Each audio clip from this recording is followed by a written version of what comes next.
Студен метал, подклепача мрак, в съня ми шепнат сенки и прах. Стените се срутват, но няма ехо. Прокълнат съм да чакам своето его. От камъни стари, щупени мечти. Нима това е всичко, нима сме само ни. В тишината, дето душата стяга, където вярата отдавна е избягала. Ръждата хапе, кръвта е лед, часовникът разбива своя ход напред. Време е да скъсам нишките на страха и да запаля огън в нощта. Окови от пепел стискат моя гърч.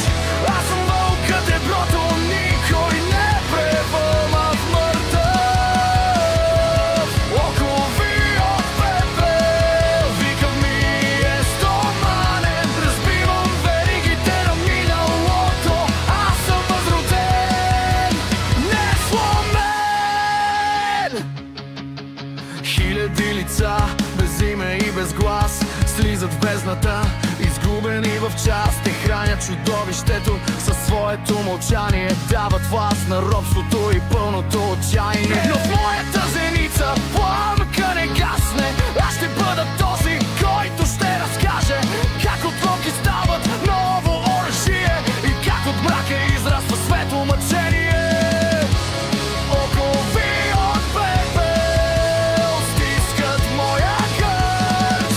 Аз съм вълкът, егото, никой не превърна в мъртъв.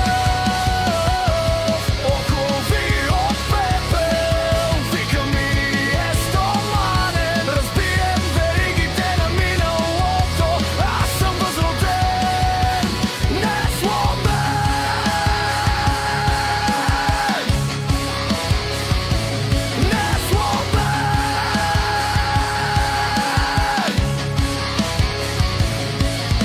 Да погълни болката, превърни я в мощ. Вместо молитва ти изречи нож. Забрави лъжите, които те държаха. Превърни се в буря, соруши и маха.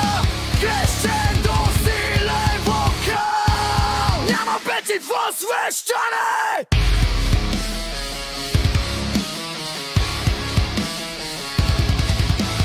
Сала и с повече агресия. Окови